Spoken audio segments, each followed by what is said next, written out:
Good morning students, চলে এসেছি আবার একটা ভিডিও নিয়ে। যেরকম আগের দিন বলেছিলাম যে লাস্ট ভিডিওটাতে যে আমরা গ্রামার পোর্শনের ভিডিওটাকে আপলোড করতেছি এই মুহূর্তে, কারণ যথেষ্ট পরিমাণে টেক্সটগুলোকে আমরা করে ফেলেছি, বেশ খানিকটা এগিয়ে গেছে।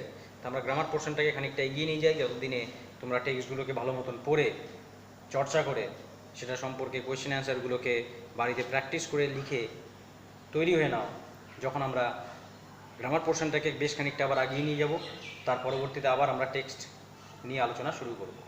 তো আজকে যে ভিডিওটা শুরু করতে যাচ্ছি সেটা হচ্ছে ক্লজ সংক্রান্ত ভিডিও। ক্লজ এটা নিয়ে আমাদের প্রায় ভয়েস চেঞ্জ এবং ন্যারেশন চেঞ্জের সময় প্রবলেম ক্রিয়েট হয়েছে, কিন্তু আমরা সেই বিষয়ে কোনো রকমেরই ক্ল্যারিটি বা ক্ল্যারিফিকেশন তোমাদের কাছে তুলে দিইনি বা পৌঁছে দিইনি। তার কারণ একটাই, আজকের দিনটার জন্য, কারণ আজকে আমরা ক্লজ সংক্রান্ত বিষয় নিয়ে ডিটেইলড আলোচনা করব যতটা আমাদের ইংরেজি বাক্য গঠন করতে প্রয়োজন পড়ে ঠিক ততটাই। কারণ এর পরবর্তীতে যদি ক্লজ সংক্রান্ত আরও কিছু নিজের থেকে জানার কোনো আগ্রহ জাগে, নিশ্চয়ই জাগবে তোমাদের মধ্যে, তোমরা অনায়াসে বইয়ের থেকে বা যে কোনো গ্রামার বইয়ের থেকে, ভালো কোনো গ্রামার বইয়ের থেকে সেটাকে পড়লে পরে এই বেসিক জ্ঞানের সাহায্যে সেই বিষয়গুলোকে নিশ্চয়ই বুঝতে পারবে। তো শুরু করতে যাচ্ছি আমাদের আজকের টপিক, সেটা হচ্ছে ক্লজ। ক্লজ কথাটার বাংলা মানে কি? যেহেতু আমরা বাংলায় কথা বলছি, তো এই কথাটার বাংলা মানে নিয়ে আগে কথাটা বলে নেওয়া প্রয়োজন। বাংলা মানেটা কি? ক্লজ কথাটার আক্ষরিক অর্থে যদি বাংলা মানে করতে হয়, তাহলে সেটার বাংলাটা হচ্ছে বাক্যাংশ। অনেকেই জানি, আমরা প্রায় প্রত্যেকেই জানি বাক্যাংশ। বাক্যাংশ শব্দটা কোথা থেকে সৃষ্টি হয়েছে তাও নিশ্চয়ই আমরা বলতে পারবো। বাক্য এবং অংশ এই দুটোকে একত্রিত করলে পরে তৈরি হয় বাক্যাংশ। তাহলে অর্থাৎ ক্লজ নিয়ে আলোচনা করা মানে আমরা মূলত বাক্য নিয়েই আলোচনাটা করতে যাচ্ছি। এবার বাক্য সংক্রান্ত আলোচনা অলরেডি আমরা আমাদের আগের ভিডিওগুলোতে করে এসেছি। বাক্য কীভাবে তৈরি করতে হয় না করতে হয়, তার বেসিক স্ট্রাকচার কী, আর কি কি স্ট্রাকচার পাওয়া যায় ইত্যাদি ইত্যাদি, তার বিভিন্ন ধরন, বিভিন্ন রকমের আলোচনা আমরা অলরেডি বিগত দিনের বেশ কয়েকটা ভিডিওর মধ্যে আমরা করে এসেছি। তো সুতরাং সেই জাতীয় ভিডিওগুলোর জ্ঞানটাকে রেখে আমি আমার আজকের ভিডিওটাকে এগিয়ে নিয়ে যাই। তো যেহেতু বাক্যাংশ মানেই ক্লজ, অর্থাৎ বাক্য এবং অংশকে যুক্ত করলে পরে একটা ক্লজের সৃষ্টি, বাক্যাংশের সৃষ্টি হয়, তো স্বাভাবিকভাবে এটা নিশ্চয়ই আমরা বুঝতে পারছি যে ক্লজ হচ্ছে একটা বড় বাক্যের অংশ, একটা বড় বাক্যের অংশ। এবার ইংরাজিতে বা বাংলায় বা যে কোনো ভাষায় যখন আমরা পড়াশোনা শিখি, তখন একেবারে প্রাইমারি লেভেল থেকে শুরু করলে পরে সেখানে আমাদেরকে কয়েকটা জিনিস দিয়ে প্রথমে শেখা শুরু করা হয়। কী দিয়ে শুরু করা হয়? অক্ষর দিয়ে, অক্ষর জ্ঞান দিয়ে শুরু করা হয়। বর্ণ পরিচয়, তাই না? বর্ণ, স্বরে অ, স্বরে আ, ক খ, বাংলার ক্ষেত্রে, হিন্দির ক্ষেত্রে, আর ইংলিশের ক্ষেত্রে এবিসিডি, কনসোনেন্টস আর ভাওয়েল। এবার এই কনসোনেন্ট আর ভাওয়েলকে যুক্ত করে, একত্রিত করে, বা বাংলায় স্বরবর্ণ ব্যঞ্জন বর্ণকে যুক্ত করে আমরা তৈরি করি শব্দ, এক একটা শব্দ। এবার এই শব্দগুলোকে আবার একসঙ্গে যুক্ত করে যখন একটা মিনিংফুল স্ট্রাকচারের সৃষ্টি হয়, তখনই তাকে আমরা বলি কি? বাক্য। এই ব্যাপারে আমাদের সবার জ্ঞান আছে। তাহলে জেনারেলি বাক্যের অংশ বলতে আমরা কাকে বলব? জেনারেলি বাক্যের অংশ, যেহেতু বাক্যাংশ নিয়ে আলোচনা, সুতরাং বাক্যের অংশ নিয়ে কথা বলতে হবে। তো বাক্যের অংশ বলতে আমরা সবাই জানি প্রিলিমিনারি লেভেলে, একেবারে গ্রাসরুট লেভেলে বাক্যের অংশ বলতে শব্দগুলোকে বলা হয়। মানে যতগুলো শব্দ মিলে গঠন করেছে বাক্যটাকে, ঠিক সেই শব্দগুলোর প্রত্যেকটাই ওই সম্পূর্ণ বাক্যের এক একটা অংশ। তাহলে শব্দ যদি বাক্যের অংশ হয়, তাহলে শব্দ আর ক্লজ কি একই জিনিস? না, এক জিনিস না। কেননা এর নামটা অন্য দেওয়ার কারণ, ক্লজ হচ্ছে বাক্যের সেই অংশ যে নিজে একটা বাক্য, অর্থাৎ একটা সম্পূর্ণ বাক্যের মধ্যে একটা ছোট যদি বাক্য ভেতরে অন্তর্গত থাকে, তাহলেই সেই বাক্যটাকে ওই সম্পূর্ণ বাক্যের একটা অংশ বলা হবে, এবং সেই অংশটাকে ইংরাজিতে বলা হবে ক্লজ বা বাক্যাংশ। তো ক্লজের সম্পর্কে ধারণাটা নিশ্চয়ই একটুখানি পরিষ্কার হয়েছে। তাহলে শব্দও অংশ, ওয়ার্ড বাক্যের অংশ, ক্লজও বাক্যের অংশ। পার্থক্যটা কোথায়? একটা সাধারণ বাক্যের মধ্যে যে ছোট ছোট শব্দগুলো থাকে সেই প্রত্যেকটা শব্দ হচ্ছে বাক্যের অংশ। আর ক্লজের ক্ষেত্রে একটা বড় বাক্য বা একটা সাধারণ বাক্য, সেই বাক্যের মধ্যে যদি এরকম কোনো অংশ পাওয়া যায় যেটা নিজেও, যে অংশটা নিজেও একটা কি হবে, বাক্য হবে, তাহলেই সেই অংশটাকে বলবো কি, ক্লজ। তাহলে যে অংশটা, বাক্যের যে অংশটা নিজে বাক্য না, সেটাকে বলতে পারি কি, শব্দ।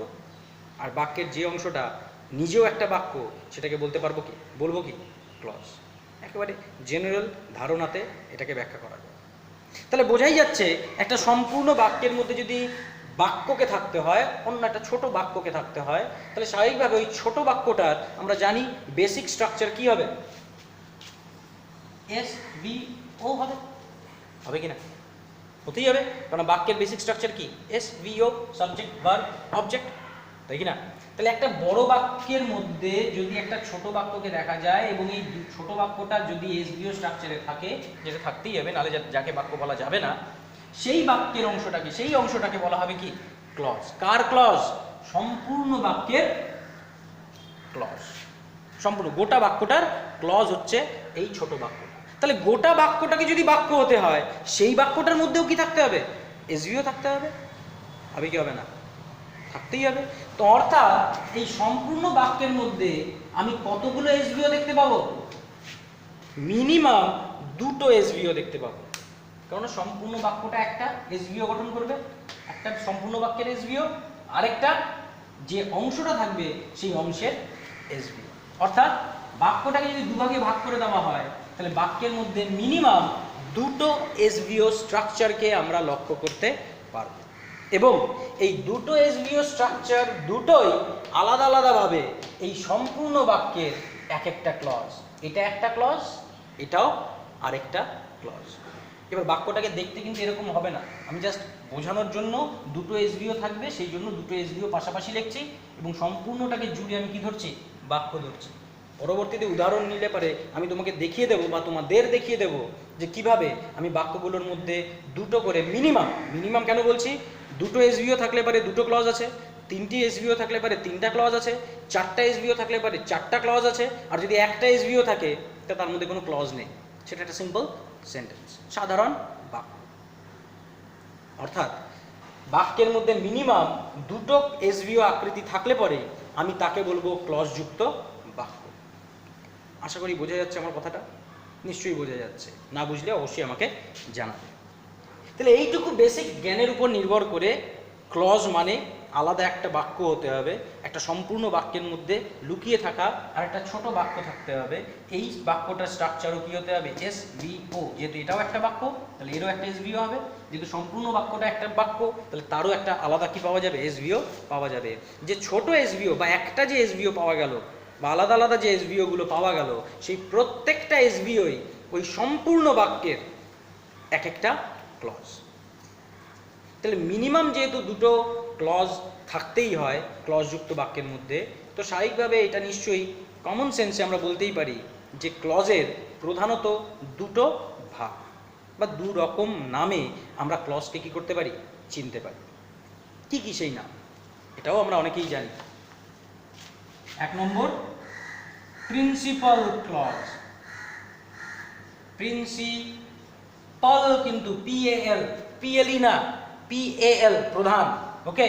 প্রিন্সিপাল ক্লজ, যাকে অনেকে বলে ইন্ডিপেন্ডেন্ট ক্লজ।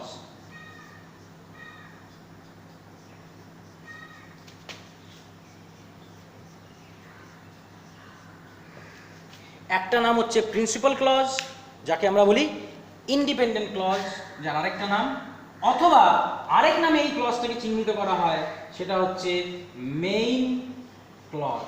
তিনটার মধ্যে যে কোনো একটা নাম তুমি ব্যবহার করতে পারো, হয় প্রিন্সিপাল ক্লজ, নাহলে ইন্ডিপেন্ডেন্ট ক্লজ, আর না হলে পারে মেইন ক্লজ। দু নম্বর যে ক্লজটা দেখতে পাওয়া যাবে সেটা হচ্ছে সাবঅর্ডিনেট ক্লজ।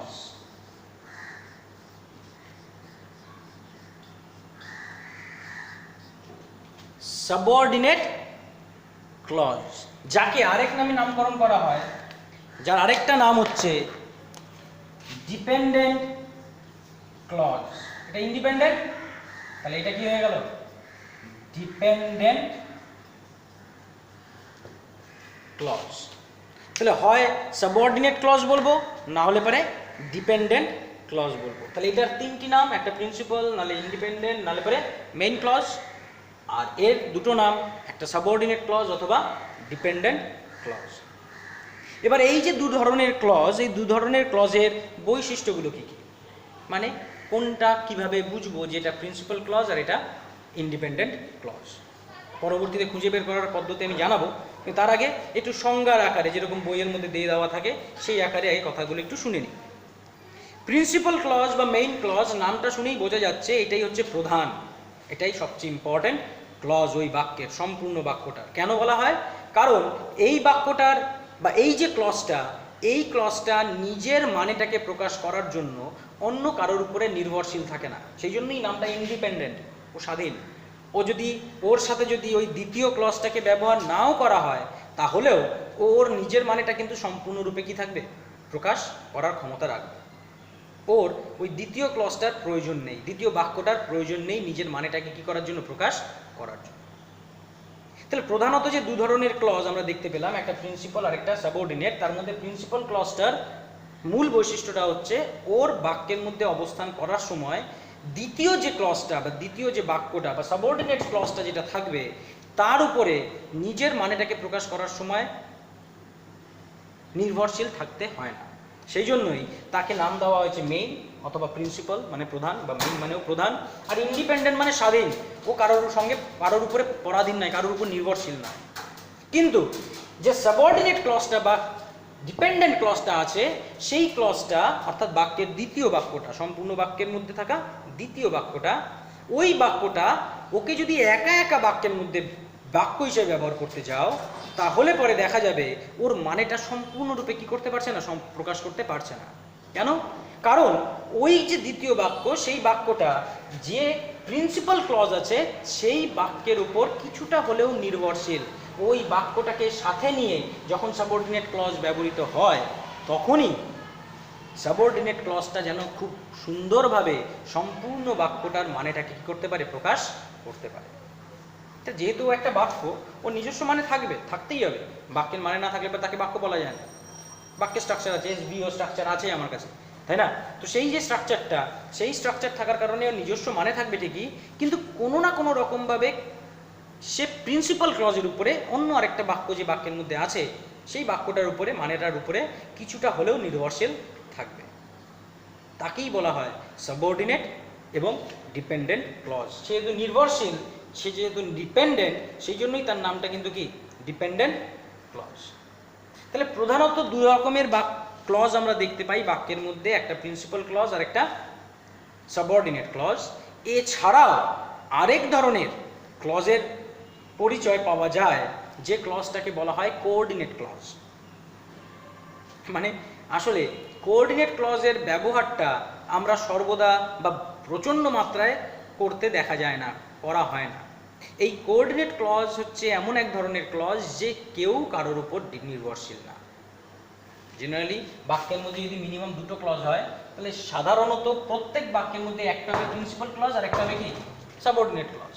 কিন্তু কিছু কিছু বাক্য আছে যার মধ্যে দেখা যায় যে প্রিন্সিপাল ক্লজ, সাবঅর্ডিনেট ক্লজ এই হিসেবে ভাগ করতে গিয়ে, সাবঅর্ডিনেট ক্লজ হিসেবে যাকে আমরা বিচার করতে যাচ্ছি, তার তো প্রিন্সিপাল ক্লজের মানের উপরে নির্ভরশীল থাকার কথা, কিন্তু যে বাক্যটাকে আমি বিশ্লেষণ করছি সেখানে যেটাকে সাবঅর্ডিনেট ক্লজ হিসেবে চিন্তা করছিলাম, সেই ক্লজটা ওই প্রিন্সিপাল ক্লজের বাক্যটার উপরে কি থাকছে না, নির্ভরশীল থাকছে না। মানে কোনো ক্লজই কারোর উপরে কি নেই, মানের জন্য নির্ভরশীল নেই। অর্থাৎ দুটোর মধ্যে কোনোটাকেই সাবঅর্ডিনেট ক্লজ বলা যায় না, দুটোই কি ক্লজ, প্রিন্সিপাল ক্লজ। এরকমও বাক্যের উদাহরণ পাওয়া যায়। সেই জাতীয় যে ক্লজগুলো, সেই ক্লজগুলোকে বলা হয় কোঅর্ডিনেট ক্লজ। তারা সাবঅর্ডিনেট না, দে আর কোঅর্ডিনেট। তাদের স্থানটা, তাদের ক্ষমতাটা দুটোই কি, সমান। সাবঅর্ডিনেট কাকে বলবো, যার ক্ষমতা, যার স্থান অন্যটার চাইতে কি নিচে, সেটা হচ্ছে সাবঅর্ডিনেট, সেই জন্য তার নাম সাবঅর্ডিনেট। কিন্তু ওটা কোঅর্ডিনেট, অর্থাৎ তাদের যে ক্ষমতা, তাদের যে সম্মান, তাদের যে স্থান, দুটোই ওই বাক্যের মধ্যে সমান। কারণ এ এর উপর নির্ভরশীল না, এ এর উপরে নির্ভরশীল না। সেটাকেই বলবো কি, কোঅর্ডিনেট ক্লজ। ক্লজ নিয়ে আলোচনা কমপ্লিট করার পরে কোনো এক সময় আমরা নিশ্চয়ই কোঅর্ডিনেট ক্লজ নিয়ে কথা বলে নেব। কিন্তু এই মুহূর্তে আমরা কোঅর্ডিনেট ক্লজটাকে বাইরে রাখছি, আমাদের মূল আলোচনার বিষয়ের মধ্যে নিয়ে আসছি শুধুমাত্র প্রিন্সিপাল এবং সাবঅর্ডিনেট ক্লজকে। যেখানে এ যদি প্রিন্সিপাল ক্লজ হয়, এ যদি সাবঅর্ডিনেট ক্লজ হয়, তো সুতরাং এ মানের জন্য এর উপরে কিছুটা হলেও কি থাকবে, নির্ভরশীল থাকবে। কিন্তু এই প্রিন্সিপাল ক্লজ মানের জন্য কোনো মতেই সাবঅর্ডিনেট ক্লজের উপরে কি থাকবে না, নির্ভরশীল থাকবে না। এটা হচ্ছে বেসিক ধারণা। ওকে, এই সংক্রান্ত বিষয় নিয়ে আলোচনার আগে আমরা এটাও জেনে নিই, বা আলোচনা তো আমরা শুরুই করে দিয়েছি, আসলে আমরা প্র্যাকটিক্যালভাবে যেভাবে বাক্যের মধ্যে থেকে সাবঅর্ডিনেট ক্লজ খুঁজে বের করতে হয়, প্রিন্সিপাল ক্লজকে চিনতে হয়, ব্লা ব্লা ব্লা, আরও যে অন্যান্য কথাগুলো থাকবে সেগুলোকে প্র্যাকটিক্যালি করার আগে বেসিক কিছু জ্ঞানের জন্য আরও একটা কথা জেনে রাখি, যে আমাদের কাছে প্রিন্সিপাল ক্লজের কোনো প্রকারভেদ নেই। Principal clause is always principal clause, it is the main. যে মেইন তার আবার প্রকার কীভাবে হবে, কারণ সে তো মেইন, সে তো একজনই, তার আর প্রকার থাকতে পারে না। যে প্রধান সে তো একজনই থাকতে পারে, প্রধান বলে কিছু, প্রধানের কোনো প্রকার থাকতে পারে না। কিন্তু সাবঅর্ডিনেট বা ডিপেন্ডেন্ট ক্লজের কিছু প্রকার আছে। প্রকারগুলো কি কি? প্রকারগুলোর মধ্যে প্রথম প্রকারটা হচ্ছে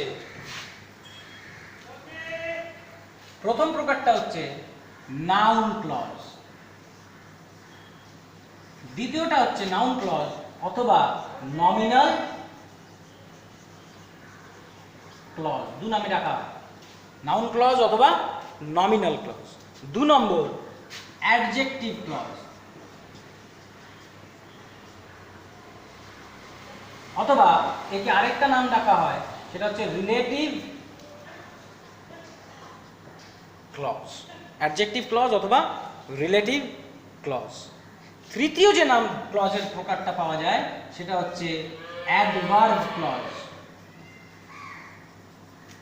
বা অ্যাডভার্বিয়াল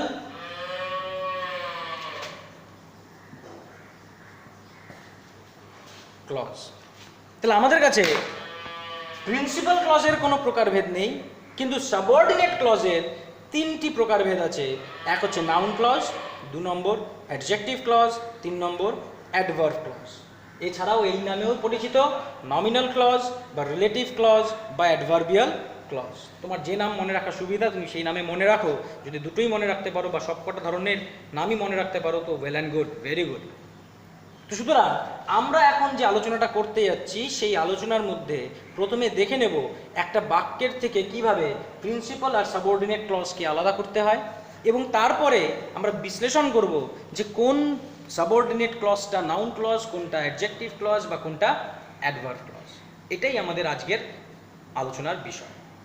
তো চলে যাই আমাদের প্র্যাকটিক্যাল নলেজে। তার আগে আরেকবার থিওরিটিক্যাল নলেজটাকে, ভিডিওটাকে রিওয়াইন্ড করে আরেকবার থিওরিটিক্যাল নলেজটাকে কি করে নিও, শুনে নিও। কি কি? ক্লজ মানে বাক্যাংশ, মানে মিনিমাম 2টো বাক্যের মধ্যে দেখতে পাওয়া যাবে। সম্পূর্ণ বাক্যের মধ্যে প্রধানত 2টো ক্লজ পাওয়া যায়, প্রিন্সিপাল ক্লজ বা ইন্ডিপেন্ডেন্ট ক্লজ বা মেইন ক্লজ। 2 নম্বর সাবঅর্ডিনেট ক্লজ বা ডিপেন্ডেন্ট ক্লজ। এছাড়াও আরেক প্রকারের ক্লজ হয়, সেটা কোঅর্ডিনেট ক্লজ, সেটা নিয়ে পরবর্তীতে আলোচনা হবে। এবং প্রিন্সিপাল ক্লজের কোনো প্রকারভেদ নেই, মূলত সাবঅর্ডিনেট ক্লজেরই প্রকারভেদ পাওয়া যায়, একটা নাউন ক্লজ, অ্যাডজেক্টিভ ক্লজ আর অ্যাডভার্ব ক্লজ। সাবঅর্ডিনেট ক্লজ মানের জন্য প্রিন্সিপাল ক্লজের উপরে কি থাকবে, নির্ভরশীল থাকবে। তো ফাইন, আমি বলেই দিলাম, তো সেটাকে আর রিমাইন্ড করে দেখার প্রয়োজন পড়বে না। আমরা চলে যাচ্ছি আমাদের প্র্যাকটিক্যাল বাক্যের মধ্যে, যেখান থেকে আমাদেরকে ওই প্রিন্সিপাল ক্লজ বা সাবঅর্ডিনেট ক্লজকে খুঁজে বের করতে বলা হয়। আমরা আগে খুঁজে বের করাটা দেখি, চেনার চেষ্টা করি। ধরো আমাকে একটা বাক্য দেওয়া আছে, বাক্যটা কিরকম? I know that he will come. 2 নম্বর একটা বাক্য নিলাম, 2 নম্বর একটা বাক্য নিই, I who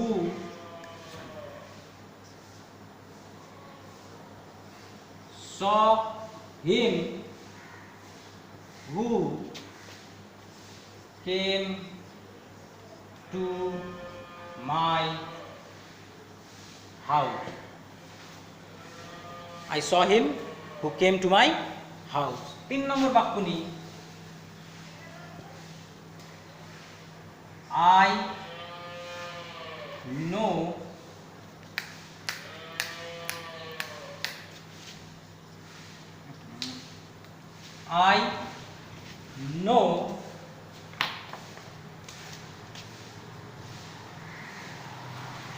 when the train will come.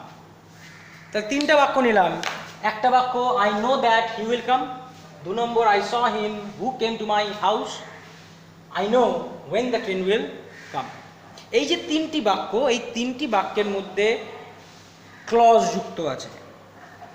কিভাবে বুঝবো?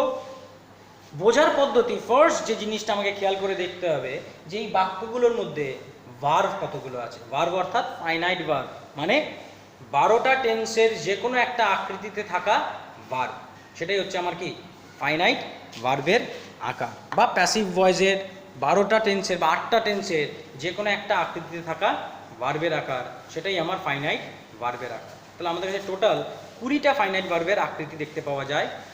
আমরা পাই একটা 12টা টেন্সের ভার্বের আকার, অথবা প্যাসিভ ভয়েসে যে 8টা টেন্সের প্যাসিভ ভয়েসের ভার্বের আকার থাকে, সেই 8টা টেন্সের ভার্বের আকার। তাহলে 12 আর 8 মিলে 20টা ফাইনাইট ভার্বের স্ট্রাকচার। আমাকে দেখে নিতে হবে যে বাক্যটা আমাকে পরীক্ষায় কোয়েশ্চেন পেপারের মধ্যে দেওয়া আছে, সেই বাক্যের মধ্যে এই 20 রকম ভার্বের আকারের কোনো কয় রকম ভার্বের আকার যুক্ত বাক্য বা ভার্ব আমাকে বাক্যের মধ্যে যুক্ত করা হয়েছে। প্রথম বাক্যটাতে খেয়াল করে দেখো, ওখানে বলা হয়েছে I know that he will come. এই বাক্যটার মধ্যে দুটো ভার্ব আছে, একটা কি নো, আরেকটা কি উইল কাম। দুটো ফাইনাইট ভার্ব, একটা নো আরেকটা উইল কাম। এবার নো ভার্বটা হচ্ছে নো ভার্বের প্রেজেন্ট ফর্ম, প্রেজেন্ট ইনডেফিনিট টেন্সের ভার্বের আকার। আর উইল কাম এটা ফিউচার ইনডেফিনিট টেন্সের ভার্বের আকার। উইল অথবা শ্যাল যুক্ত হয়েছে এবং তারপরে যে কোনো ভার্বের অরিজিনাল ফর্ম ব্যবহৃত হয়েছে। এটা আমরা খুব সহজে বুঝতে পারছি। তার মানে এই বাক্যটার মধ্যে দুটো ফাইনাইট ভার্বের আকারকে কি করা যাচ্ছে, দেখতে পাওয়া যাচ্ছে। যেহেতু ভার্ব দুটোই ফাইনাইট ভার্বের আকৃতি, তো সুতরাং এর মধ্যে নিশ্চয়ই ক্লজ যুক্ত করা থাকতে পারে, বা কনজাংশন দিয়ে বাক্যকে যুক্ত করা থাকতে পারে, দুটোর মধ্যে যে কোনো একটা। এখন যেহেতু আমরা ক্লজ নিয়ে আলোচনা করছি, আমি ধরে নিচ্ছি যেহেতু দুটো ভার্ব আছে, তার মানে আমি বাক্যের মধ্যে কতগুলো সাবজেক্ট ভার্ব অবজেক্টের স্ট্রাকচার পাবো? নিশ্চয়ই দুটো, কারণ দুটো ভার্বের দুটো আলাদা আলাদা সাবজেক্ট হবে, দুটো আলাদা আলাদা কি পাওয়া যাবে, অবজেক্টের স্থান পাওয়া যাবে, যাবে কি না? তো সুতরাং প্রথমত আমি দেখি এই ভার্বের সাবজেক্ট ভার্ব অবজেক্ট কোথায় আছে। দেখা যাক। নো মানে হচ্ছে জানি, তাহলে আমি জানি যে সে আসবে। তাহলে এই বাক্যটার মধ্যে জানি ভার্ব, কে জানি, আমি জানি, কি জানি, যে সে আসবে, এই সম্পূর্ণটাই আমার বাক্যের কি অবজেক্ট। এই ভার্বের অবজেক্ট, নো ভার্বের অবজেক্ট বলতে পারি তো। আবার যেটা অবজেক্ট হিসেবে বসে আছে তার মধ্যে আমি আরেকটা কি দেখতে পাচ্ছি, ফাইনাইট ভার্ব। তাহলে উইল কাম আমার বাক্যের কি ভার্ব ছিল, ফাইনাইট ভার্ব ছিল, এবং এই ভার্বটার সাবজেক্টকে কে আসবে, সে আসবে। এবার কি আসবে, কি আসবে দিয়ে তো প্রশ্ন করা যায় না। তো সুতরাং অবজেক্ট নেই, কিন্তু অবজেক্ট বসার কি আছে, জায়গা আছে। বুঝি না, নিশ্চয়ই বুঝতে পারি। তাহলে দেখো, তুমি একই বাক্যের মধ্যে দুটো সাইমালটেনিয়াসলি সাবজেক্ট বা অবজেক্টের অস্তিত্ব কি করতে পারছো, দেখতে পাচ্ছ। একটা এস ভি ও, আরেকটা কি দেখতে পাচ্ছি, এস ভি ও। পাওয়া যাচ্ছে কিনা? দ্বিতীয় বাক্যে যাই, আমি দেখাচ্ছি তোমাকে দুটো সাবজেক্ট বা অবজেক্ট কিরকম ভাবে থাকতে পারে। দ্বিতীয় বাক্যে যাই। দ্বিতীয় বাক্যের মধ্যেও আমি প্রথমে কাকে খুঁজবো, ভার্বকে খুঁজবো। কটা ভার্ব আছে? আমি দেখছি সি আছে আর কাম আছে, দুটো আছে। এবং এই দুটো ভার্বই একটা ভার্বের পাস্ট ফর্ম বসে আছে, পাস্ট ইনডেফিনিট টেন্স। এখানেও ভার্বের পাস্ট ফর্ম বসে আছে, পাস্ট ইনডেফিনিট টেন্স। মানে 12টা টেন্সের মধ্যে একটা টেন্সের মধ্যে আকার দেখা যাচ্ছে দুটো ভার্বে। তো সুতরাং নিশ্চয়ই এর মধ্যে দুটো আলাদা আলাদা সাবজেক্ট ভার্ব অবজেক্ট হবে। দেখা যাক। স কে দেখেছিল, আমি দেখেছিলাম। কি দেখেছিলাম, উত্তর নেই। কাকে দেখেছিলাম, তাকে দেখেছিলাম। এসবিও পাওয়া গেছে। কাম ভার্বের ক্ষেত্রে ভার্ব যদি এটা হয়, তাহলে সেক্ষেত্রে কে এসেছিল, যে এসেছিল। WH ওয়ার্ড, ইন্টারোগেটিভ সেন্টেন্সের ভয়েস চেঞ্জ মনে আছে তো, যে WH ওয়ার্ডগুলো নিজেরাই বাক্যের সাবজেক্ট হিসেবে কাজ করে। ওই দেখো হু আছে, মানে এই কাম ভার্বের কি হিসেবে কাজ করছে, সাবজেক্ট হিসেবে। তো সুতরাং বাক্যের সাবজেক্ট কি এসেছিল, কাকে এসেছিল মানে হয় না, সুতরাং কি আছে, অবজেক্টের ঘর আছে ঠিকই, কিন্তু অবজেক্ট বসার জায়গা নেই। কিন্তু কে আছে, কোথায় এসেছিল, two my house, prepositional object. এটা নিয়ে অলরেডি আমরা আলোচনা করেছিলাম। প্রিপোজিশনাল অবজেক্ট অর্থাৎ অ্যাডভার্বিয়াল ফ্রেজ, কে কি কাকে বাদ দিয়ে অন্য কিছু দিয়ে প্রশ্ন করলে পরে যদি উত্তর পাওয়া যায় তাহলে সেই উত্তরটাকে আমরা বাক্যের প্রিপোজিশনাল অবজেক্ট বলি। আমাদের নামকরণ, একে এরকম নামকরণ করার উদ্দেশ্য একে বাক্যের মধ্যে বসাতে সুবিধা হয়। কিভাবে, একটা অবজেক্ট বসে এবং তার আগে একটা প্রিপোজিশন বসে, সেই জন্যই prepositional object. My house is the object, আর প্রিপোজিশন মানে অনুযায়ী যে প্রিপোজিশন যেখানে প্রয়োজন সেখানে বসায়। এসেছিল, কোথায় এসেছিল, আমার বাড়িতে, মানে আমার বাড়ির দিকে এসেছিল, দিক বোঝানোর জন্য টু প্রিপোজিশন ব্যবহৃত হয়, টু বসিয়েছি। একে আরেকটা নাম কি দেওয়া হয়, অ্যাডভার্বিয়াল ফ্রেজ। এরা কোথায় বসে, বাক্যে সাবজেক্ট ভার্ব অবজেক্ট বসে পড়ার পরে বসানো হয়। এটা বেসিক জ্ঞান। তবে প্রিপোজিশনাল অবজেক্ট যে কোনো জায়গাতেই বসানো যেতে পারে, অ্যাডভার্বিয়াল ফ্রেজ বিভিন্ন জায়গায় বসানো যেতে পারে। আপাতত আমরা বাক্যের শেষে বসানোর কথাই বলে এসেছি। তাহলে আবার দ্বিতীয় বাক্যের মধ্যে আমি এসভিও দেখতে পাচ্ছি, আবার আরেকটা এসভিও দেখতে পাচ্ছি। এটাই তো আমাদের খোঁজার বিষয়, তাই না? তো দুটো এসভিও, যেহেতু দুটো ভার্ব আছে, আমি দুটো এসভিও দেখতে পাচ্ছি। যদি তিনটে ভার্ব থাকে এরকমভাবেই তিনটা আমি কি পাবো, এসভিও খুঁজে পাবো। কিন্তু তিনটাই কি হতে হবে, ফাইনাইট ভার্ব হতে হবে। ইনফাইনাইট ভার্ব হলে পারে কিন্তু হবে না। ফাইনাইট ভার্ব হলে পারি সেটাকে ক্লজযুক্ত হিসেবে ধরা সম্ভব। তৃতীয় বাক্য, এই বাক্যটার মধ্যে বুঝলাম নো হচ্ছে ভার্ব আর উইল কামটা হচ্ছে ভার্ব। দুটো ভার্ব দেখতে পাচ্ছি।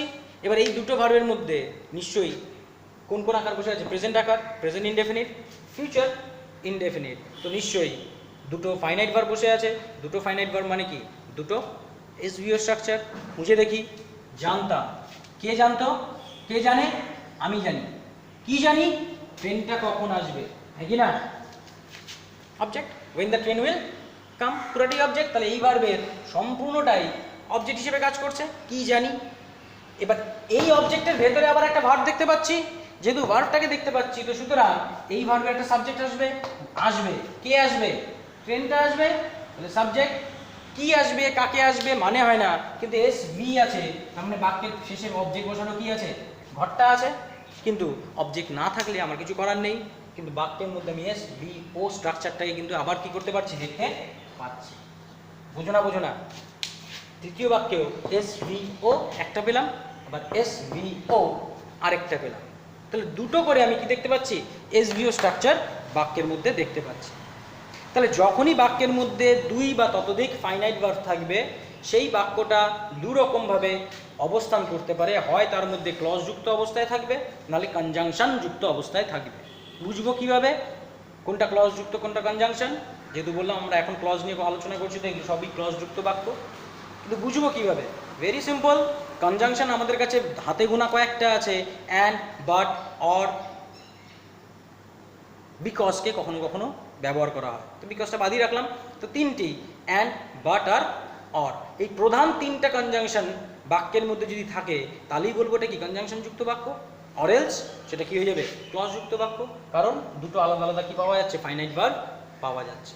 তো ভেরি সিম্পল, ফাইনাইট ভার্ব যুক্ত আছে দুই বা ততোধিক, তার মানে হয় কনজাংশন নাহলে পরে ক্লজ যুক্ত। দেখলাম অ্যান্ড, বাট আর অর নেই, তার মানে কনজাংশন না, তাহলে 100% কি ক্লজ যুক্ত বাক্য। বুঝি নিশ্চয়।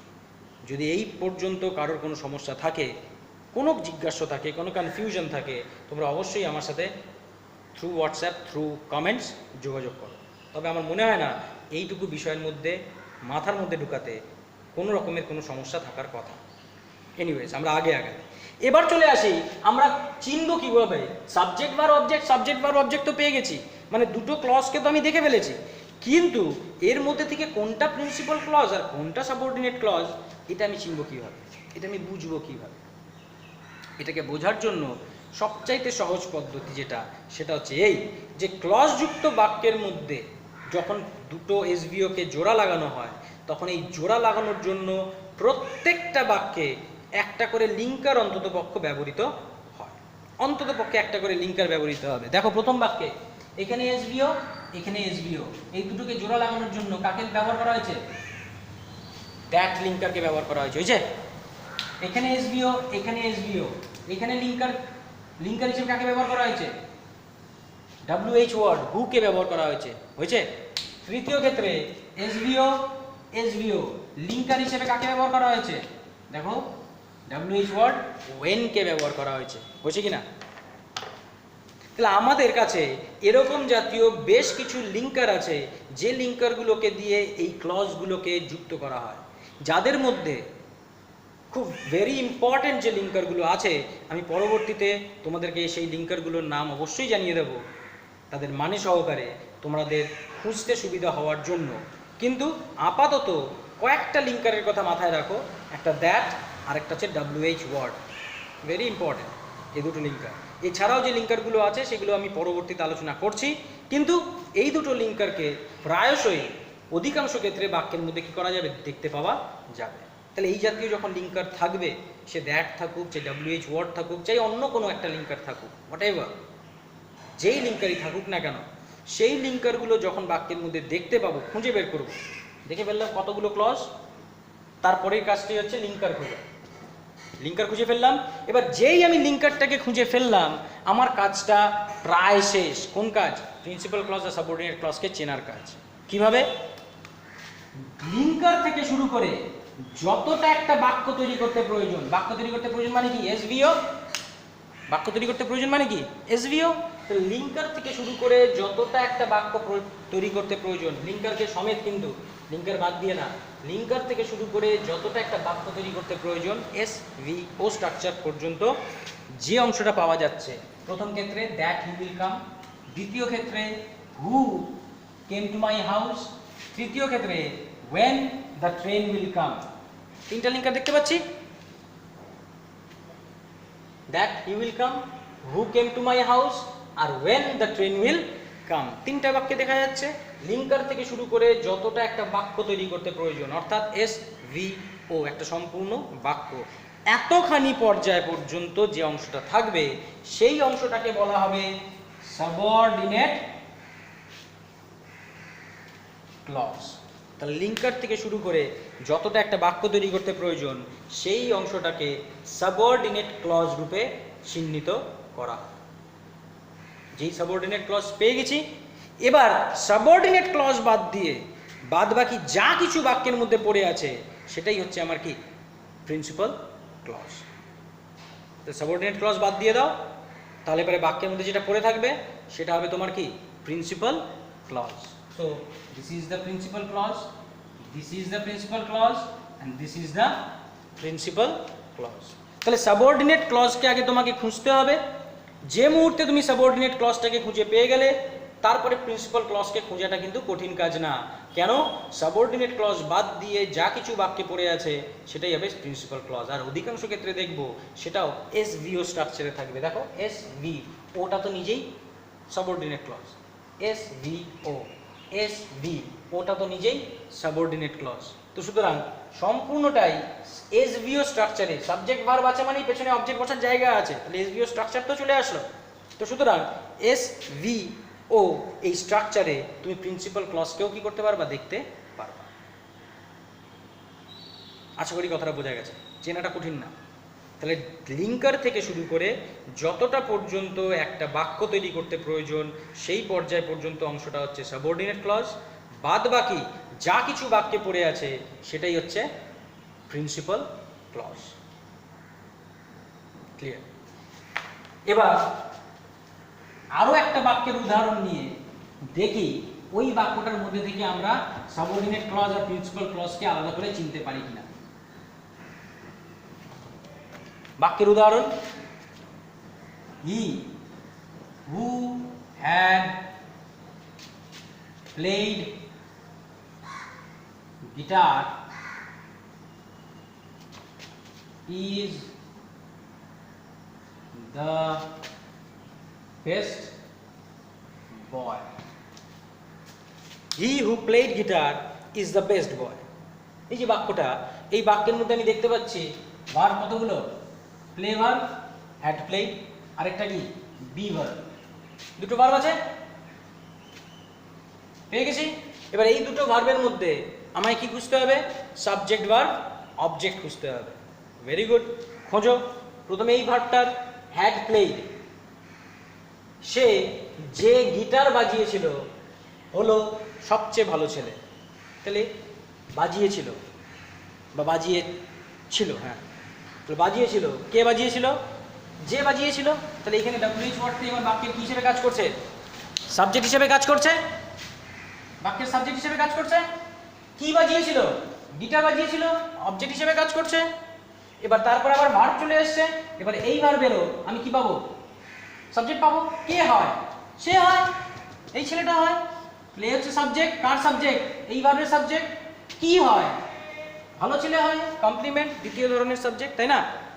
কোন সাবজেক্টটা? বাক্যে যার সম্পর্কে কিছু কথা বলা হয় সে সাবজেক্ট, বাক্যে সাবজেক্টের সম্পর্কে যা কিছু বলা হয় সে অবজেক্ট, যাকে আমরা কমপ্লিমেন্ট বলি, অবজেক্ট বলে চিহ্নিত করি না। তো সুতরাং এই আমার এসভিও স্ট্রাকচার, এখানেও আমি এসভিও স্ট্রাকচার, দুটো এসভিও স্ট্রাকচার পেয়ে গেছি। এবার আমার কাজ কি? কোনটা সাবঅর্ডিনেট ক্লজ, কোনটা প্রিন্সিপাল ক্লজ, সেটাকে বাক্যের থেকে কি করা? খুঁজে বের করা। খুঁজে বের করি। দেখতেছি লিঙ্কার কোথায়? এই যে WH ওয়ার্ডটা লিঙ্কার আমার বাক্যের। তাহলে এই WH ওয়ার্ড থেকে শুরু করে, মানে লিঙ্কার থেকে শুরু করে যতটা একটা বাক্য তৈরি করতে প্রয়োজন, আমি লিঙ্কার থেকে শুরু করলাম। একটা বাক্য তৈরি করতে কতটা প্রয়োজন? এই যে অবজেক্ট অব্দি প্রয়োজন, তারপর তার ভার্ব লাগবে না, অলরেডি একটা ভার্ব আছে আমার। তো সুতরাং এই যে পর্যায়টা পর্যন্ত এইটুকু অংশ হচ্ছে আমার কি ক্লজ? Subordinate clause. আর সাবঅর্ডিনেট ক্লজ বাদ দিয়ে যা কিছু পড়ে থাকলো সেটাই হবে আমার বাক্যের কি? Principal clause. কি পড়ে আছে দেখো তো? He is the best boy, SVO। এখানেও কি আছে? SVO আছে। তো দেখা যাচ্ছে? দেখো তো দেখা যাচ্ছে কিনা? নিশ্চয়ই দেখতে পাচ্ছি আমরা সবাই। তাহলে এই যে অংশটা, এই যে বাক্যটা, এই বাক্যটার মধ্যে আমি দুটো SVO দেখতে পাচ্ছি, অর্থাৎ দুটো ক্লজ আছে। এর মধ্যে হু থেকে শুরু করে, মানে লিঙ্কার থেকে শুরু করে যতটা একটা বাক্য তৈরি করতে প্রয়োজন সেটা হয়ে গেছে আমার সাবঅর্ডিনেট ক্লজ। বাদ বাকিটা পড়ে থাকছে যেটা, সেটাও একটা SVO, অর্থাৎ হলো কি? Principal clause. আশা করি বোঝা যায়। এই বাক্যটা এরকমভাবে লিখলাম কেন? কারণ আগের বাক্যগুলোতে আমরা দেখছিলাম প্রিন্সিপাল ক্লজটা সামনে বসে আছে, সাবঅর্ডিনেট ক্লজটা শেষে বসে আছে। প্রিন্সিপাল ক্লজটা সামনে বসে আছে, সাবঅর্ডিনেট ক্লজ শেষে বসে আছে। তৃতীয়টাতেও তাই। মনে আছে তো? দেখে নিও ভিডিওটা, রেকর্ডিংটাকে রিভাইন্ড করে। তো প্রত্যেকটা আগে প্রিন্সিপাল ক্লজ, পরে সাবঅর্ডিনেট ক্লজ বসে আছে। তাহলে একটা ধারণা তৈরি হতে পারে যে বাক্যগুলোর মধ্যে সবসময় এরকমভাবে প্রিন্সিপাল ক্লজ আলাদা থাকবে, সাবঅর্ডিনেট ক্লজ আলাদা থাকবে, আমায় খালি খুঁজে বের করে নিতে হবে। সেটা কিন্তু নয়। কেন? দেখতে পেলাম কি? দেখলাম প্রিন্সিপাল ক্লজের মাঝখানে ভেতরেও কে ঢুকে যেতে পারে? সাবঅর্ডিনেট ক্লজ ঢুকে যেতে পারে। তো চোখ বন্ধ করে এটা আলাদা ক্লজ, এটা আলাদা ক্লজ করে দিলাম, করলে হবে না। আমাকে খুঁজে বের করতে হবে SVO, লিঙ্কার থেকে শুরু করে যতটা একটা বাক্য প্রয়োজন পর্যন্ত লেখা আছে সেটা হচ্ছে আমার কি? Subordinate clause. বাদ বাকিটা যেটা পড়ে থাকলো সেটা হবে কি? আমার প্রিন্সিপাল ক্লজ। তারপর আবার চেক করে নিতে হবে, দেখি তো প্রিন্সিপাল ক্লজের মধ্যে সাবজেক্ট বা অবজেক্ট স্ট্রাকচারটা আছে কিনা। কেন বাক্যের মধ্যে অবজেক্ট থাকতেও পারে, নাও থাকতে পারে, কিন্তু স্ট্রাকচারটা আছে কিনা, গঠনটা আছে কিনা। যদি গঠন থাকে তাহলে পরে আমার খোঁজাটা কি আছে? ঠিক আছে। এইটুকু হচ্ছে আমাদের বাক্যের থেকে প্রিন্সিপাল ক্লজ এবং সাবঅর্ডিনেট ক্লজকে খুঁজে বের করার সংক্রান্ত আলোচনা। কারোর কোনো অসুবিধে যদি থাকে অবশ্যই জানাতে পারো। আর যদি কোনো রকমের কনফিউশন হয় তোমরা আমার সঙ্গে যোগাযোগ করো, আমার সঙ্গে কথা বলো, আমি চেষ্টা করব তোমাদের কনফিউশনগুলোকে দূর করা। তো আজকে আমরা এই আলোচনাটাকে এখানেই রাখছি, কারণ আমরা বেসিক আলোচনাটাকে একটা ভিডিওর মধ্যে সীমাবদ্ধ রাখলাম। এর পরের ভিডিওতে আমরা বিভিন্ন রকম ক্লজের যে আলোচনা, সেই ক্লজের আলোচনা নিয়ে ভিডিও শুরু করব। So till then, stay at home, stay safe. Thank you.